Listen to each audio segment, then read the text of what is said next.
Hi, welcome to week 4 of BK 121. We are so close to the finish line, you guys. You've got just a few more weeks and then it's time for your externship, which is so exciting.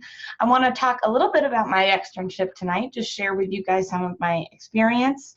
I know I also mentioned that we would play Jeopardy tonight, but I'm going to postpone Jeopardy to week 6 because what I would rather do is push our lesson plans a little bit more forward. That way you guys are ahead of the game. And by week 6, you feel really wrapped up.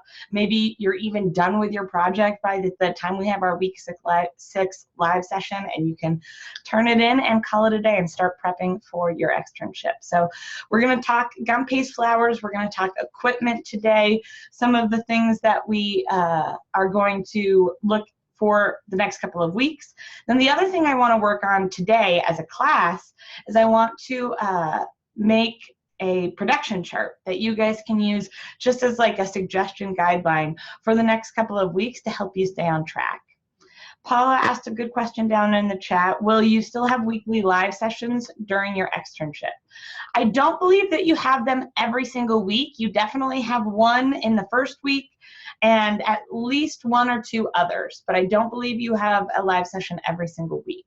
You will have homework every single week. The homework is just your hours. You'll have a paper where you log your hours and your supervisor signs it. That's what your homework is, and you'll turn that in every single week just like you have been turning in assignments in your previous classes.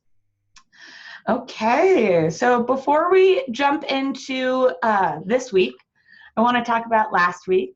Does anybody have any comments? I've definitely got a few pictures I want to share, but comments, questions, challenges, things they really loved, things they were surprised by. Oh, come on. The Swiss buttercream is almost the same as the Italian. Right. And yeah, I found I like the consistency, but I don't like the flavor so much. I think that's pretty common. It's you either enjoy it or you don't. There's usually not a lot of middle ground because it's so rich and buttery. I do think that you can reduce the butter in both formulas, the Italian and the Swiss, by like 25% and still get a really successful product that's maybe not quite so rich. So that might be something that you try. Do you like the flavor of American buttercream? I did. Yep. I really like American buttercream when it's made with all butter.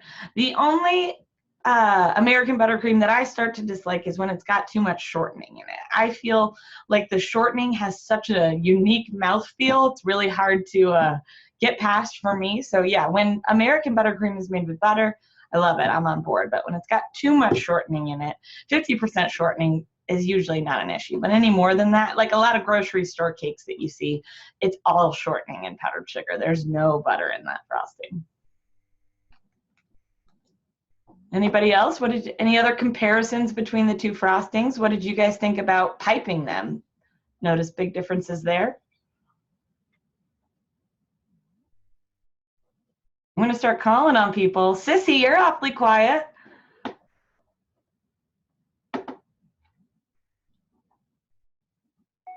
That's because I haven't finished my cup of coffee yet. I preferred piping the American fondant. I liked the flavor better of the Italian, but I didn't like the way it coated the inside of my mouth. Sure. Butter. Sure. Jill, what about you? What did you think?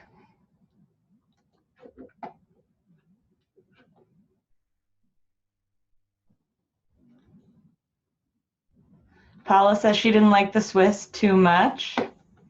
Well, something that I'm really glad you guys now have in your repertoire are those tools of those 3 main basic frostings that are used. When you do a tasting, something that I like to do is something that costs more money and is a more complete style of tasting is to have actual slices or maybe cupcakes with the correct frosting paired with it, and having multiple for your guests to come try and taste from. Sometimes that's not always a possibility. Sometimes people want to come in right away, and that's a customer that you don't want to lose, even if you didn't have time to necessarily prepare for a tasting, but you have things on hand. Sometimes I will cut small little cubes of cake, plate them with like a little dollop of my frosting. And something that you would definitely want to do is have at least an Italian and American, or a Swiss and American, side by side on the plate for your guests to try and taste to see which one they prefer. Samantha said she loved everything about the Italian, enjoyed working with the other two. Awesome. Well, I'm going to share some pictures, you guys. So the few pictures that I've pulled up this week were cakes that I would buy right now, me, myself, as a consumer. I would have bought to take to an Easter party or a tea or any event that I could possibly think of, just to have somebody see these cakes because they were so dang cute. So can you guys see this? Nobody's camera's on, so I'm going to need a verbal yes. Yes. Thank you. Okay, so Yes. I've got two pictures of this cake that I wanted to share. This one here is a really portfolio-worthy photo. You guys know I love that phrase. You know I bring it up a lot. But a portfolio is one of your biggest weapons when it comes to working in the industry and being an individual. So I can't emphasize enough how just takes so many pictures. You can always weed out old pictures. If you have other things that you don't like as much, once you've really bulked it up, you can get rid of them. There's no reason you have to keep every single picture you've ever taken. But every picture that you take moving forward should be portfolio worthy. You want to think about adding to your repertoire whenever you have the chance. So this, I love that she's got the cake in the background. You've got a slight little view of where the slice came out of. She's got her slice plated here. The layers are so consistent and even in size, really even amounts of frosting in between those layers of cake. Excuse me. Let me find, here's another just beautifully consistent. Something about this cake here is it's the thing that really popped out for me is the chiffon cake itself. I see very little deflating having happened after cooling. She's trimmed them nice and level. You can see that it looks structured. It's not crumbling apart. It's not too soft and airy that the frosting is weighing it down, but it is certainly not too dense. This is definitely the airiest, the lightest of the three cakes that we have made so far. So I was really impressed by the chiffon of that cake. Looking at the flowers on this cake, this one in particular just really knocked my socks off, required sort of a variety of petal shapes and movements. Their piping tip was facing the correct way, so the fat part of the teardrop was at the base of their flowers, and the thin part was creating the edge of all of their petals.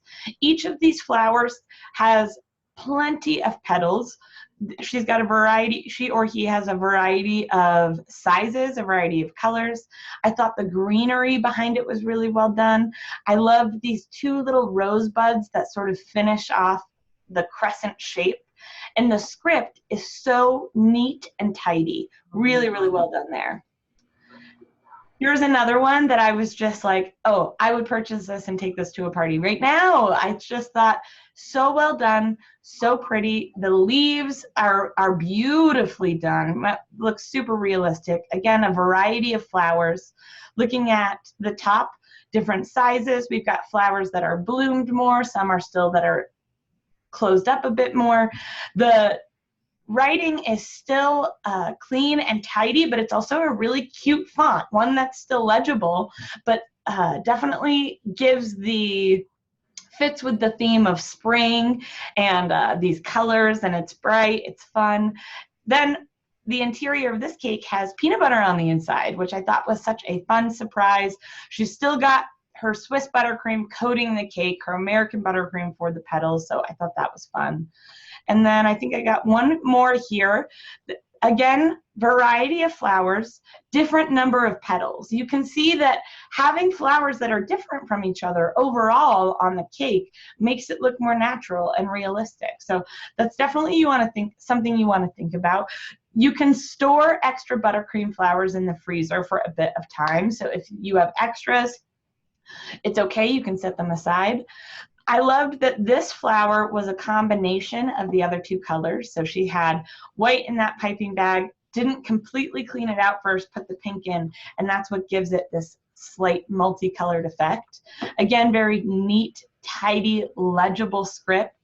So super, super strong, you guys. Oh, I think I got one more actually. Yes, I do. I was very excited about this one. So the student worked incredibly hard on their flowers, worked really, really hard to make sure that every detail of their flowers was spot on. And something that we discussed was making petals bigger as they get as the layers grow. So your first petals are going to be your smallest, and as you get towards the exterior, those petals are going to be getting bigger and bigger. What you don't want is your petals to be getting shorter, because then your rose is going to have more of a cone shape than a blooming flower shape. So I think that this blue and this orange one are both super strong examples of that.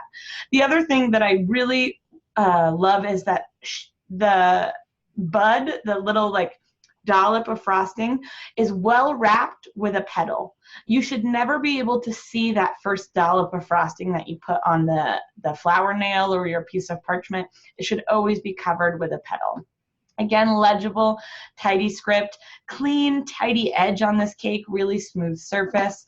You guys, I saw some really, really strong work this week, some really profitable work this week. I think some of you heard me saying in your feedback this week that I would purchase that cake. I know other people that would purchase those cakes. So, oh, does someone have a question? Nope. Okay. Yeah, so just really strong work on those cakes, you guys. Before we move on, any last questions about week 3?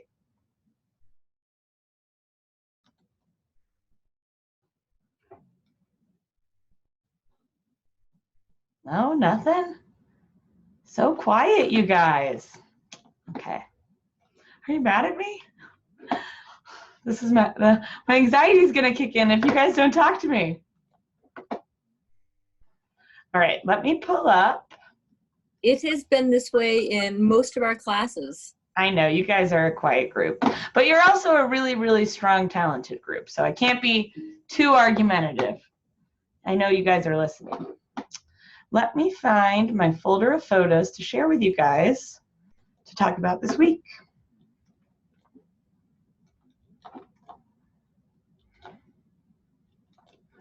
Okay. You guys can see this little picture box? Gonna need a verbal yes. Yes. Yes. Okay, so the first thing I want to talk about is some of the equipment that you will need for your gum paste flowers. Now, remember you guys that all we are doing this week is baking off the layers of our cake and starting our gum paste flowers. So there is a minimum amount required. Now, it's important that we get it done and get it in so that you're set up for success for your very large week 6 project that these will be used for. But I don't want you guys to stress too much if it takes you a little bit of time to find some of this equipment. Some of this equipment is not necessary. You can get away without using it, but I just want to show you some of the most frequently used tools. Now, floral wire is going to be something that you really do need. I do think that you can get away with other things like maybe a toothpick or a skewer might work for you, but you will ultimately have to remove your flower from that skewer. The floral wire you can push directly into your cake. Now, this does mean you would have to tell your customer that there are inedible products on the cake, which is okay. I know that throughout this whole program, we've told you guys, don't put inedible things on your plate, and that's usually the case. However, with cakes and the trends and what people want, sometimes their wants of what they want to see is more important to them than if they have to remove the flowers from the cake before they get to eat it. So that's something, just a disclaimer, that you will be using these floral wires. If you were to sell this product, you would want to make sure that your customer knows that the floral wire is not edible. The gum paste flowers technically are, but I would never eat them. They dry as hard as rock. It's not a yummy treat. Certainly not like fondant. Fondant typically stays pretty soft. Or soft enough on the interior, like the exterior might dry out, but gum paste dries out much harder. So don't want to babble on too much about that disclaimer. Just know that it's okay that you're using an inedible product. This might be found in the gardening section, but usually I find it in the craft section, where like the fake flowers are. Walmart definitely has it. The fabric area. So like at a Hobby Lobby or a Michael's, anywhere where they have a craft section or where they sell fake flowers, even the dollar store probably will have floral wire like this. It is just a sort of soft green strip. It's a little bit bendy and flexible so that you can cut it if you need to, and you can maneuver it around. But we're going to be using these to put the cores of our gum paste flowers on. Let's see here. Okay, so if the reason I have this picture pulled up is because if you Google tools needed for gum paste flowers, this is what it's going to tell you you need. And you do not need all of this. I think that with cake decorating, because it has become such a phenomenon, a lot more people are doing it for fun as well as professionals.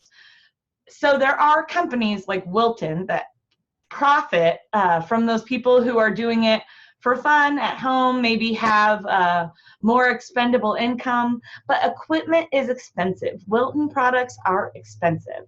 There are some that you do need, and then some that you can get away with much less expensive versions. For example, one of these is kind of like a little X-Acto knife. You know, just one of those little tiny blades on a pencil-like stick. Instead of buying the $12 version of it from Wilton, bought a little box set of X-Acto knives from Harbor Freight. It's kind of like a discount tool store. I bought a box of like 20 of them for $10, and they work just as well as the Wilton X-Acto knife. Now, I only use them for cakes. If you do buy a tool or something else intended for something else, you want to make sure that it's only used for cakes and not used for both purposes. Another example, let me bring up a larger picture here because this one's pretty small. This next tool is a stick with 2 balls on the end of it.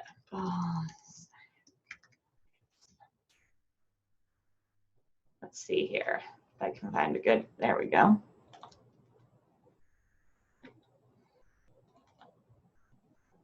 Oops. Okay, so this tool here, let's see if I can make it bigger. There we go. I found a similar version in the clay section of the craft store, in like the sculpting clay. Mine is plastic, so it doesn't work quite as well as these metal ball ones. If you want something that's going to last a long time and that performs the absolute best, I do recommend trying to find one with the metal on the ends instead of the plastic, but I'm still using one with plastic balls on the end. I've been using it for 6 years. It's still getting the job done for me. So again, I want you guys to consider before you invest in your equipment if there's a less expensive option out there that would work just as well. I think that it's easy for us, especially you guys are so busy. You guys all have such full lives. I know that it can be hard to take the time to do that. It can be hard to find the time to do that. But when you're starting out your business, it's things like that that will help you increase your profit margin because it's expensive at the beginning. It gets less expensive the more you build your business because you're able to wholesale more ingredients and you're making more frequent sales and things like that. But when you have really small orders and you're really depending on that tight profit margin, finding less expensive equipment can really help you increase that margin a little bit. So this particular tool is one you guys are going to want.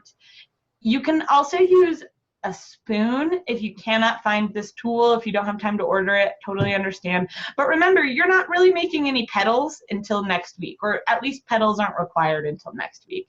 Just the bud, which I will show you, is required this week. So there is still time to order a product if you want it. However, I repeat, you can use a spoon as well, the bottom rounded edge of a spoon. This is the tool that you will use to thin out each individual petal, to thin out all your flowers. It is this tool that will take your gum paste circle from looking like just a fondant circle to looking like a true rose petal or a true flower petal. So this tool is pretty important. Let me find our next tool here.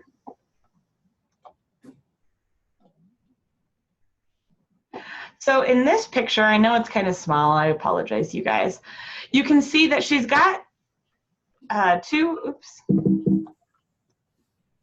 rectangles. The one on the right is a very thin foam mat.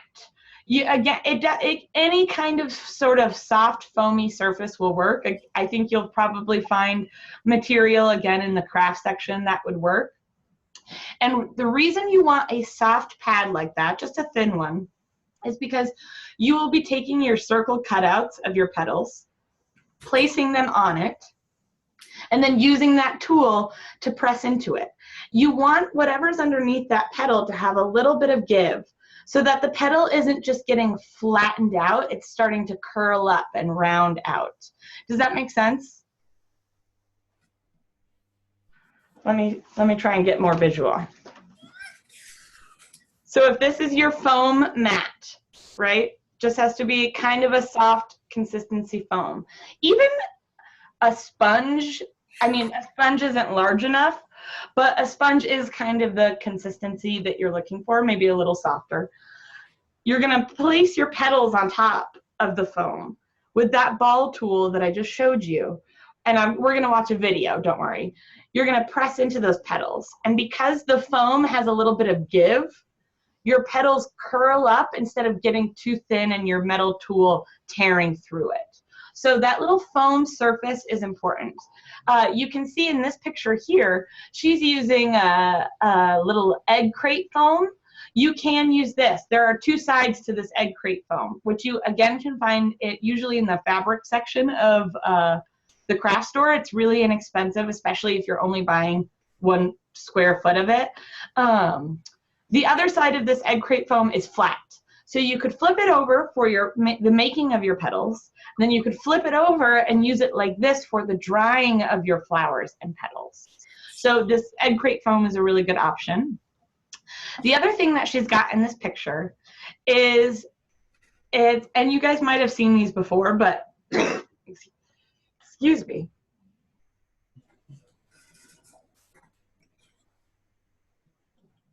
It is basically a piece of plastic with a thin sheet of plastic that you can lift up and place down. And so this is to help keep your petals from drying out. I, in the past, have used, I found them in like the office supply section. It's like a plastic slip and you can slide a paper in it and put it in a folder. You know, have you guys seen those? It's just like a plastic pocket that for notebooks. I might have one. And you can slip paper in it. That's what I use, and I cut two of the edges. So I just use one of those office plastic pockets for paper, and I cut 2 edges so that it lifts up like a book page. And that, again, is just used for your other petals. We're going to work with small amounts of petals at a time. We want to make sure that the petals we are not working with don't dry out during that process. Now, I do see that you guys are asking some questions in the chat, but when I am sharing the screen, I can't see the chat, so you'll have to ask them out loud. Paula says, does the ball have to be a certain size? Page protectors. Yes, thank you, Paula. And no, the ball doesn't necessarily have to be a certain size. I recommend the like a one with a medium-sized ball on one and maybe something a little smaller on the other, so that you can work with smaller petals as well. The small one can be helpful for leaves. But no, really, mostly any size will work for you. It's more about the technique that you're using. But so those are the two mats that you're seeing in this picture. That little page protector to help keep your extra gum paste petals moist while you are working on curling your others on a foam pad. So those two pieces of equipment are a little bit more necessary for you to get really successful petals. But again, you can find these in office supply sections and crafts. It's easy to find stuff, typically inexpensive. So in this picture, something else that you'll see are all of these cutouts. Now, that's equipment that you can eventually invest in. I do have a few petal cutouts that I use a lot and I really like. But it took me a long time before being willing to purchase those items, because a lot of it can be done without them. If you know the shape of the petal, you can kind of freehand cutting out those petals, and really that's what I did for a very, very long time, because I, much like you guys, started from the very beginning. I think that this is the part that surprised me the most, is I didn't realize how much I would have to spend, how much I would have to invest of my own money in equipment. And so over the past 8 years, I think I've spent a ton of time trying to find less expensive alternatives, or just trying to figure out a way, can I do this on my own? Do I really need this piece of equipment to achieve this? So here's the thing I will tell you. If you adore making gum paste flowers, if you see yourself making wedding cakes and doing this a lot, yes, I would invest in some petal cutouts, because you're going to be able to start making a larger variety of really intricate and delicate petals.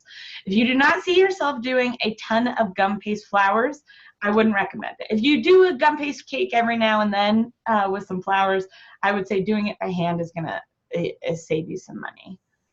Let's see here. Joanne's, yep. Oh, Sissy says they're having a sale right now. Awesome tip, Sissy. So everybody clear on equipment so far that we've discussed? Yeah? Okay. Yes. So you'll see there are some brushes here, those paint brushes, or what resemble paint brushes. Again, that's another one. Brushes for luster dust, if you shop in the Wilton section of Michael's, are super expensive. You can buy a less expensive paintbrush from the regular paintbrush section to use for your luster dust at a fraction of the cost. Now, you don't want to buy like the kitty watercolor paintbrushes. Those bristles are just crud and they fall out, and you don't want that. But you can find like a medium level, like $2 or $3 paintbrush in the paintbrush section that's going to be much less expensive than the Wilton branded luster dust brushes, and they'll get the same job done. Luster dust is also really expensive. You'll find it in, again, those baking goods sections of craft stores or online. Something that Chef Jeannie taught me, I did not know that you could do this, and she has done it for many years. She has bought, because remember, people really aren't eating these flowers. They're attached to those non-edible floral wires. She uses non-toxic pastels. Let me pull up a picture so I can show you. And she uses these non-toxic pastels, and she like grates it on a really fine mesh strainer into a dust, and then uses these non-toxic pastels as her luster dust instead of buying insanely expensive jars of luster dust. Let me see if I can find a good picture here. Here we go. So here is the box of pastels. You do want to make sure that it's non-toxic. because even if someone's not eating them, they are being placed on a cake that people are eating. So we don't want anything inedible to fall onto the actual part of the cake that people are eating. But so you can often find sets of non-toxic pastels like this for the cost of, at the same cost that it would take you to buy 2 colors of luster dust. Luster dust, I'm telling you guys, oh my gosh, how I spent so much money on stinking luster dust. And when Chef Jeannie taught me this trick, I was blown out of the water. Now, there are some colors of luster dust that you would still want to purchase that those pastels aren't going to work with, and that's metallics. So gold, silver sparkle, you're still probably, it doesn't necessarily have to be for food grade, no, because remember that the flowers are going to be removed, so as long as it's non-toxic, you should be okay. You're not painting with it either. You are just dusting with it. You want to let your gum paste dry before you try and dust any color onto your flowers. So you'll be working with mostly white at first unless you color your gum paste, which I recommend making at least a few flowers without coloring it first. Coloring it can make it a bit too tacky. Let's keep looking at our equipment here. We're getting close through the equipment. Then we're going to look at lots of pretty flowers. Oops. Okay. So in this picture, they've got all of their flowers stuck into a piece of foam. Again, you can cut like small holes into your egg foam so that you can slide the wire through. If you like prop this egg foam up on 4 cups or something and you poke little holes, you can pull the wire through. That way this sort of holds your petals upward a little bit. Same goes for egg cartons. I've seen people use empty egg cartons to rest their flowers in as they dry. The thing about this, so this will work great for your cores. This is what I am expecting from you this week. In addition to the layers of your cake, what I expect to see as far as required photos go is your bud, this teardrop shape, basically this ball of gum paste on a wire. That's it. That's the only part of your flower that's required this week. But one of the reasons we are doing that is because there's no better way to teach you guys how long gum paste flowers take. I'm going to show you this tutorial. Sometimes they take 2 weeks to complete one flower based on dry time, based on fighting gravity, maybe having to redo a petal. So that's what I want to tell you guys about this foam, is that it will work great for the beginning stages of your flower when you don't have too many petals. As you start to add petals, your flower's getting heavier, right? And gravity is going to take its toll. So if you have a flower standing up and you let it dry like that, it might still be okay. It might not completely collapse, but it's certainly going to open up more than you maybe anticipated. So you might consider an egg carton or, again, that egg crate foam to rest your flowers on while they dry so that gravity doesn't take their toll on them. Does everybody understand? Oh, Yvonne has a question. Yes, Yvonne. I've seen a lot of things like on YouTube and stuff where they hang their flowers upside down by the wire to let them dry. Is that an option also? It is. It absolutely is an option, but 2 things with that. One, you're still fighting gravity, because hanging upside down, the weight of the flower could come off of your flower wire, right? The wire, there might not just be enough glue on the wire and it could fall off. I am too much of a worrywart to use that method. I think I would cry. I think I would truly spiral if I hung my flowers upside down and one fell and broke. So that is a risk that you are taking. However, I have seen people be successful with that technique many times, as long as you just really are careful in the production of crafting your rose and making sure it's really well attached to that wire. The other thing about hanging upside down is your flower might look a little more closed than you want it to, which is perfectly fine as well. Some flowers, start as more of that budded round before they blossom.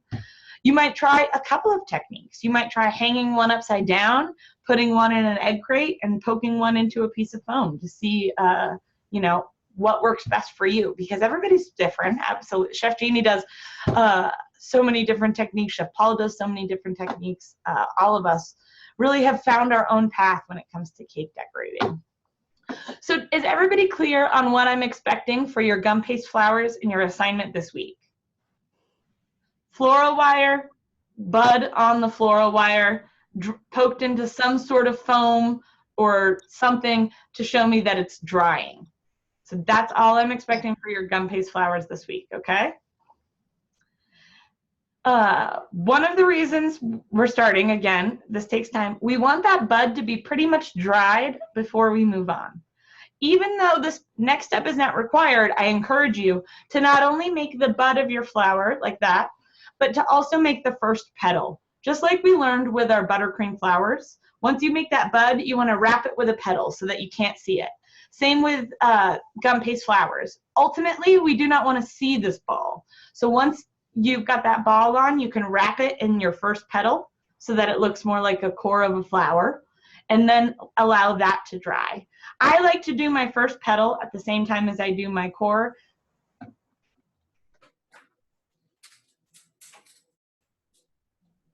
That way they're both dry by the time I start putting on the rest of my petals, start constructing my flowers. So the bud is all that's required, but I do recommend one petal around that bud just to help set yourself up for success. I want to make sure I got through all of the equipment. Oh, here's another option. Now, this looks like, again, one of those things that Wilton would advertise and would probably be more expensive than necessary, and Egg Crate would probably work just as well. But I found this little table. I don't know where you could find it. I'm sure we could Google it and figure it out together. But it's just a little table with holes. So pegboard material, they sell that at Home Depot. You can buy a sheet of pegboard material for really cheap. And you could cut out a square, glue some little feet to it, and use that to put your flowers in as well. So yeah, I'm telling you guys, a lot of my equipment is DIY'd, is crafted equipment that I've figured out how to source less expensive materials to make it work for me. And in the long run, that has saved me money and made me money. Okay, here's another picture of kind of what I'm expecting to see this week. The bud of your flower on the wire. So this is the part that's required, this white circle or white raindrop, teardrop shape on the wire. That's the part that's required. This is the part that I recommended you guys also do this week, which was put your first petal on. You can see that that petal's not covering the whole raindrop. That's fine, because the rest of your petals will eventually cover the bottom of that raindrop, but it's covering the top. So it's got that nice, cute little center of a flower shape instead of this white rounded cone. We want to make sure our cone is totally covered. Okay. Before we move on to some videos, does anybody have any questions? Chef, I have a question. Sure. Can you use a dehydrator? For your dry your flower? Yeah. Here's the thing. I do think technically yes. For example, I use my dehydrator for my sugar cookies. It speeds up the process big time. I don't recommend it, however, because I think that part of the realism that gum paste flowers have comes from drying slowly. The way that they naturally curl, the way that they sort of naturally fall during the drying process. Now, I encourage you to experiment with it. If you have a dehydrator, that's a really awesome resource. The things that I would recommend are turning it to its lowest setting, dehydrating at the lowest possible heat that you can, maybe even doing so with like the door open or the window open or the lid off. And then I recommend trying maybe with just a few petals first and seeing if it works well for you before doing too many. But it might speed up the process for you a little bit. Robert, do you have a question? No, I'm good. Okay. All right, you guys. So let me find the other fun stuff I pulled up for us.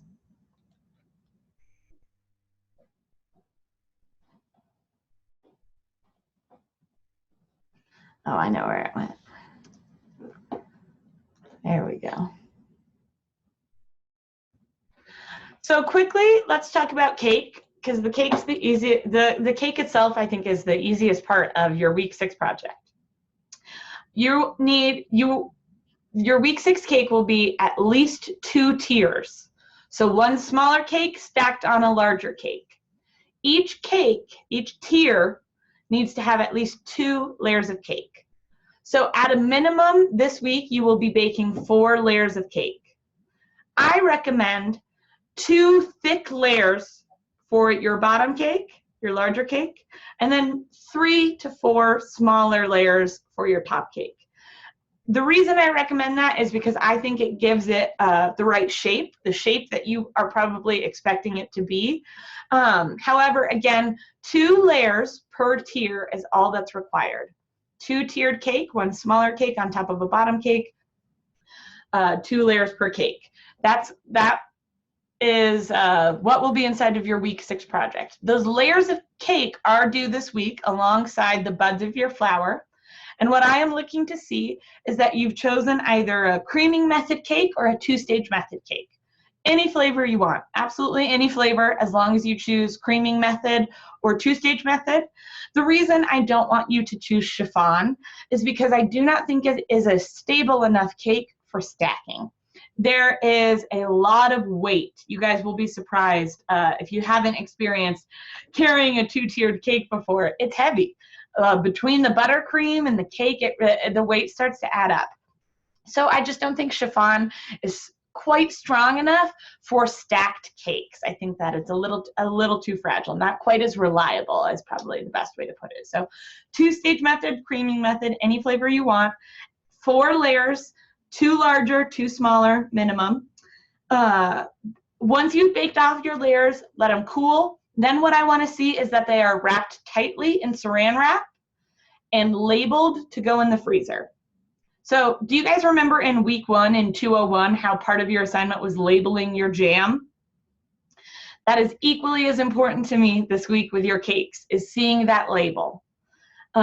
Most of you guys have families, have other people that you support, and while I know that many of them don't touch your assignments, I've also seen many people lose assignments to their hungry kid coming home after school, opening up the fridge, seeing a piece of chocolate cake and going, yeah, I'm going to eat that. Sure, why not? So your cakes, after they come out of the oven, cooled, wrapped in plastic, labeled.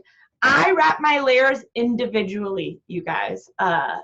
If you stack them together and wrap them, they will stick to each other. And when you try and peel them apart, it's going to be a huge, huge crumbly mess. So wrap individually, label them, stick them in the freezer. So yeah, that's your assignment this week, you guys. Baking off your layers of cake, labeling them, starting your gum paste flours. Doable, right? Super doable. So I know that we can get 100% on-time submissions. I'm positive of that. Let me, okay, so the first tutorial I want to show you is a picture tutorial. It's not a video, but we will watch some. So this is for an English rose. Yeah, English rose. So this is the final product. How gorgeous is that? So pretty, I can hardly stand it. So this is a really, I'm not going to read through all of this. We're just going to look through all the pictures. But it is a very detailed tutorial. So I do want you guys to know that there are resources out there on the internet beyond just videos.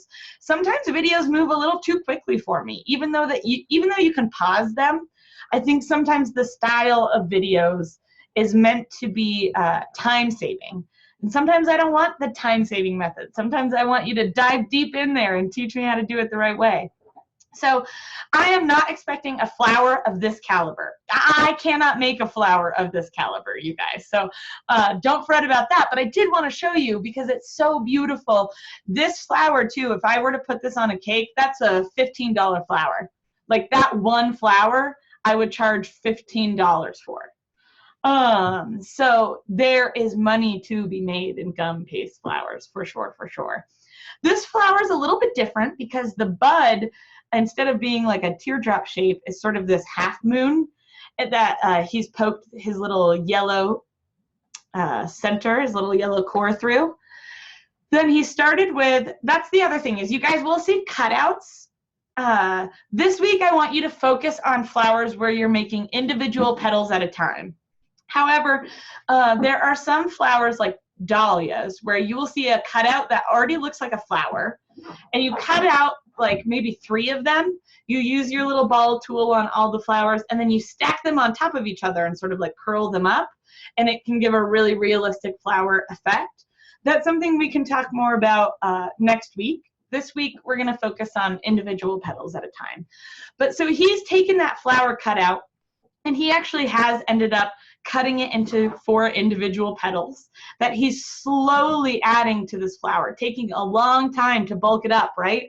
This is what I want to emphasize when it comes to time. After one flower cutout, after taking, you know, the 10-15 minutes it took to thin out all the petals, he's only got 4 petals at a time to put onto the flower. So this takes time. So he's slowly adding these petals. Let me use my little art tool. That will help. So here are the final petals after step 1, step 2, step 3, and then adding them to the bud. Slowly moving in circles. Here's a pretty good picture. You can see that the petals are sort of pressing outward on the ball, and that ball is still very visible at that stage. That's okay, because once he's finished the very center core, he's now switched the style of petal. And you'll notice that on flowers, for sure, that the core center might be a little bit different, ruffled much more tightly than the exterior. So he is using a little ball of foam because he wants his petals to have a really rounded shape to be so that his final flower is very closed up. You can see that not only did he sort of flatten it out, but there's maybe a few little, like, they almost appear to be scratches, but little crinkles, little wrinkles. And those give the petal even more realistic effect. If you feel a petal, if you look at a real petal, you'll feel those same wrinkles, that same texture. So again, very slowly and painstakingly adding layer after layer of petals, making a few petals at a time, adding 3 to 4, max 5 petals to the flower at a time, allowing it to dry before adding your next layer. That's the other thing, you guys, is if you notice your petals are really starting to slip around, you need to take a break. You need to let what you have dry and then come back to it. If you try and make the whole flower all at once, from especially one like this with this much weight in petals, if you try and do it from start to finish, your petals are going to move around and slide around, and it's going to be too heavy. It's not going to be sturdy enough. So it requires dry time in between steps. What I like to do to minimize the amount of work or to make it more efficient, and this is where we're going to talk production chart, is I make all of my buds the same day. I wrap all of those buds with their first petal. Then the next day, maybe I make the first 2 layers of petals for all of the flowers. Let those dry. Then the next 2 days after that, I make the next 2 rows of petals for all of those flowers. Let them dry. So again, it undeniably takes time. There's no way that you can do it in 24 hours and make it happen. After he's added all of his petals, he adds a few more pieces of greenery, and then the final product is this really beautiful, tight rose down here. You can open it up even more, like his picture up at the top. Just super, super beautiful. So I love that tutorial. I want to show you guys this Wilton tutorial. Please, please, please watch the tutorial on our class page. Let me just share the page, our class page, show you guys where it is. I know you know the ropes. Shannon says, what is a typical dry time on a row of petals? I like to wait 24 hours. And like I said, not always. It's not like I would do 3 and then wait for 24 hours. I would probably do like 3 petals and then 5 more petals and then let that dry for 24 hours. And then the next day I would again probably do like 2 more rows. But you want to rely on your instincts as well and the feel of your flowers. So let's say you live in a really hot, humid area. You might need a longer dry time. I live in Colorado, Western Slope, Colorado. I live in a desert. dry as can be here. I think we have like 0% humidity. So admittingly, my gum paste dries much faster. So if you live in a humid area, that will affect your dry time. It will take longer. Yeah, let's share this page. We're getting close to the end here. Check out our video. It is super helpful. It's going to put you on the right track. I like to show you guys additional resources, since that one's available to us on our class page, that I find that were helpful to me that you guys might find helpful in addition to that video. So this is a Wilton video. Let me see if I'm using the peony cutout C. So she's using one of those petal cutouts that we talked about. Cut 6 petals using the peony cutout B.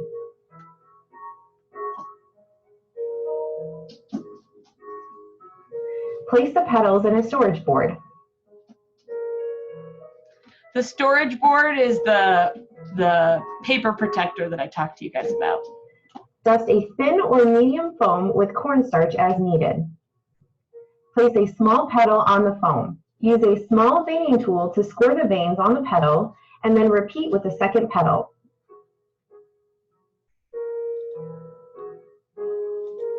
That veining tool can also be found in the clay craft section if the Wilton one is really expensive. Brush gum glue adhesive on the back of the petals. Oh, for gum glue.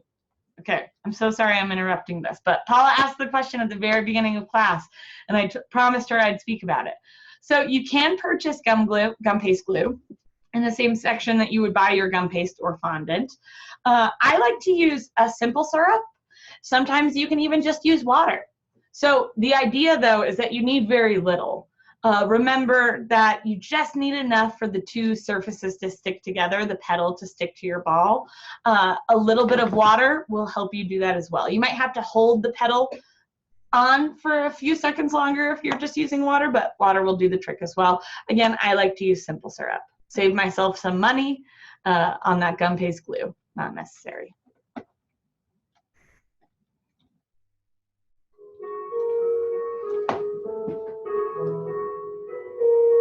Wrap over the foam ball, overlapping the petals at top.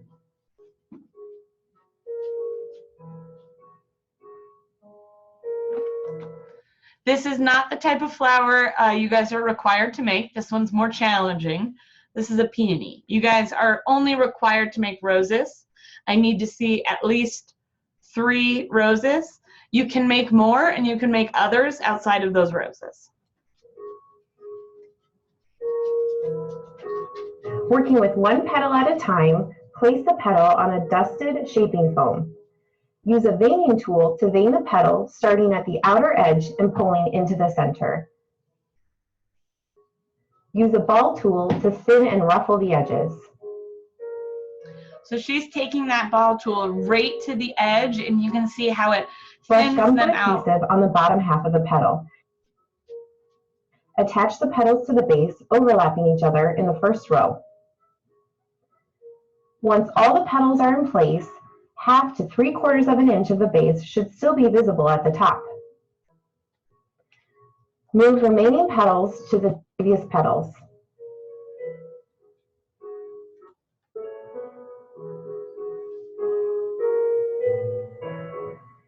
Brush gum glue adhesive on the bottom half of the petals. Attach. So she took those petals, placed them in this little jar, this little rounded bowl, and let them dry so that they had the exact shape she wanted before she added them to the flower. On the bottom half of the petals, attached to the base, overlapping each other with the tops of the petals aligned with the previous row and angled slightly out.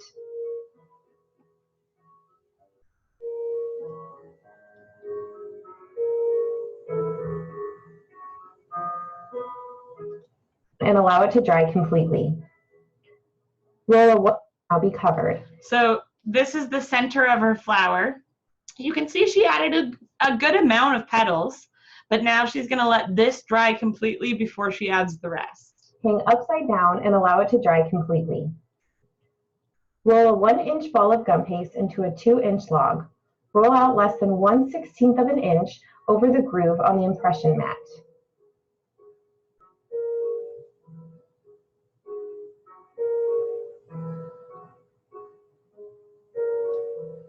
Using peony cutout B, cut the petal with ridge centered and ending 3/4 of an inch to 1 inch from the top.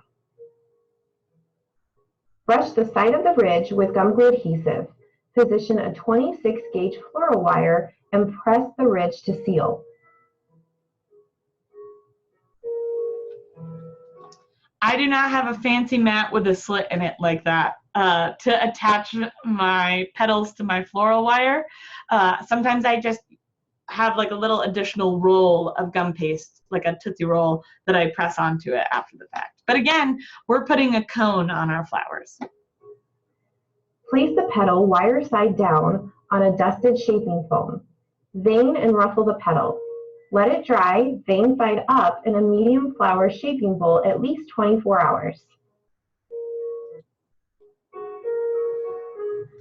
A and a 26.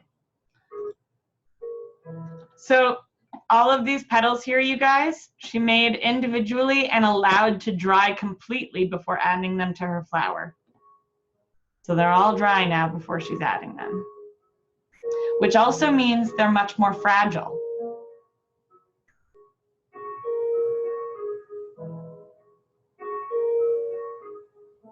They're being held together by all of their wires, not just gum paste glue, because it's too open for glue to be the only adhesive. And that's floral tape that she's using to wrap the wires.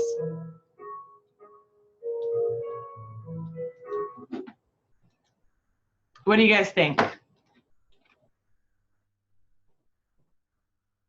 Amazing. Beautiful, right? Pretty cool. And again, you guys, money. Holy guacamole, money. And also, we're working on gum paste flowers this week, you guys, but I mentioned at the beginning of class before we started recording that I loved gum paste not just because of the flowers that I saw, but the sculptures. I really love drawing. I draw in a more cartoony style, certainly not realistic, definitely more animation style. And I love sculpting. I love sculpting with fondant and gum paste and creating really fun, interesting characters. A lot of my favorite cakes that I've seen are fondant and gum paste sculptures and figurines and other things besides just flowers. Flowers are just a really great place to start. And I think probably even though they are very difficult, on the easier side of the gum paste spectrum. So I think you guys are going to have fun. Remember that I want to see at least 3 roses. Let me pull up those pictures I had of a few others that you might consider doing in addition to your roses. So here's another example of a peony. This one's just more blossomed than the one that we watched her just make in the video. Here are those English roses, which have a different center. The center almost resembles more of a carnation. That peony, this is the exact peony we just watched her make. Gosh, I forget what these are called. Something that starts with a C. But beautifully easy. This flower is really easy because it requires a little less feathering of each petal. Then I love this picture because even with your 3 roses, you guys, I recommend making a few smaller flowers, just like you noticed with your buttercream flowers. Sometimes it's those smaller flowers that really finish the bouquet off or the vignette off. It's not always required. Sometimes just one big, beautiful gum paste flower is all a cake needs. But just know that you have this option to create some filler flowers, which also might help you hide gaps or hide wire that isn't completely covered by the cake or frosting. Let's see here. We've got these calla lilies, another super easy flower. It's a core with 1 petal, right? It's got 1 petal. Each flower only has 1. So this one's really quick, can make a big impact. Again, 3 roses, you guys. If you give me a cake with only calla lilies, you're going to lose a couple points. But you can do these in addition if you want. Here's another version. This particular flower I love because of the number of petals. You can see that those petals are larger as they fan out. Ooh, these orchids. Oh gosh, I love these orchids so much. I have seen some award-winning gum paste orchids before that have blown my mind by how realistic they were. This one here is a really strong example. Again, this flower is at least a 4-day flower. Creating your center, allowing it to dry. Creating each petal individually on a wire, allowing it to dry. Combining them together, allowing it to dry, then luster dusting. So even this flower that's only got 5 petals is at a minimum a 3 to 4 day flower. Let me see if I've got a few other. Here's your basic rose. This is what I'm looking to see this week. You can leave your gum paste white. You can color your gum paste. I do not particularly care. However, I just want you to be careful coloring your gum paste because it can make it really tacky. But this is what you are required to make this week. A couple of different sizes, or not this week, but for your final project. This week, again, is just the layers and the core of your flower. But there is a huge variety out there. One other tip I have for you guys when you are working on your flowers is having a picture of the real flower in front of you. Same goes for buttercream flowers. I think that I've made that mistake. It's not really a mistake, but I have done that many times where instead of looking at a real picture of a rose, I'm looking at another picture of a buttercream rose or another picture of a gum paste rose, when really I should be looking at the real rose, trying to achieve as realistic of an effect as possible. So that's something that helps me out big time. We are at the end of our class. I've been talking your ear off for an hour. Anybody have any questions, anything for me before I let you go? Will, I have a quick question. Absolutely. Go ahead. Sorry, there was 2 of us talking at the same time. When you color the gum paste, if you do, so it doesn't get tacky, can you dust it with like corn flour or something? You can use a little powdered sugar, but what I recommend is just trying to find pre-colored gum paste. When you buy fondant for week 6, you'll definitely want to purchase pre-colored fondant. But instead of cornstarch, I would use maybe just a little bit of powdered sugar, and that should help keep it from getting too tacky, Yvonne. Okay, thank you. Yeah. Great question. Any other questions? will our roses need to have separate petals on separate stems? Nope, they don't need to. Your roses will not need multiple stems like that. Your rose, in theory, could be small enough that you can attach all your petals directly to that one wire. Just that bud. Does that make sense, Kelly? Yes, thank you. Yep, yep. If you want to experiment with multi-wires, absolutely can, but yeah, that part's not required. Any more? We're asking some good questions. I love it. No, that's it. All right, you guys, well, next week we're going to talk about stacking our cake, covering our cake with fondant, its construction. And then in week 6, we're going to do a review game. I know I promised it this week, but we're going to do it week 6. And I decided that I'm going to give the winner my coveted sugar cookie recipe, the one that I have used for years and years and years and has made me many, lots and lots of dollars. So that's going to be the prize. I'm going to share my coveted secret sugar cookie recipe with the winner of Jeopardy in week 6. So we've got some fun stuff coming forward, okay? Chef, I have a question. Yes, absolutely. Did you decide that you were going to do an extra credit? I don't think so, but we always have, you guys always have the end of course survey, which is worth 5 points extra credit, I believe. Hey, Chef. Hi, what can I do for you, Willie? I was unable to get in and ask the question earlier. This is pertaining to last week. Now, with the Swiss buttercream, it was hard to color. We may have went over that, I'm not certain, but why was it hard to color? When did you attempt to color it? Like at what point in production? After everything was done. Mixed? Yes. what happened when you colored it? Did it get like soupy, or it just didn't take the color? What were you using? Because of the oil in the butter or whatever, but it just like say no. It won't. Right. So 2 things. One, I think that maybe it was mixed. Once you add the color, instead of using your mixer, I recommend folding it in, because using your mixer to add color, while effective, also lightens it. Remember, with both American and Swiss, as you mixed, it would turn whiter and whiter. The same thing happens with color. If you put like a drop of blue in and it starts out navy, the more you mix it, the lighter it's going to get. So I recommend folding your color into your Swiss buttercream until it's fully combined. And then the other thing I recommend doing is letting it rest. So color takes time to dye the product. And you'll notice if you let your Swiss buttercream, you know, in an airtight container with that color in it rest, it will be at least 2 shades darker the next day. It will have absorbed a lot more of that color. So if you are coloring your buttercreams, it's a good idea to start early and allow them to rest so that that color can fully disperse throughout the frosting. Is that helpful? Yes, it is. It is. Okay, good. Okay, you guys, going once? Going twice? Any other questions? I have one about the Swiss buttercream too. Sure. Okay. So last night I tried mixing it and it just did not take at all. Like the meringue and the butter would not combine?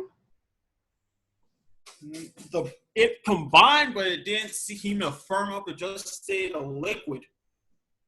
Maybe your butter was a little too soft, or your meringue was a little too hot. It doesn't sound like your butter was too cold, because you don't see if it's a smooth liquid, typically that means that the meringue was too hot still when you added your butter. Okay. You can save it still though, Robert, if you chill it in the fridge.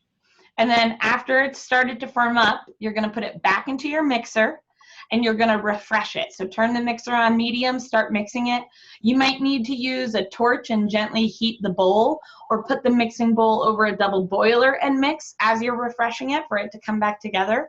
But you can still make that frosting work for you. Okay, I wish I knew that. Okay, that's it.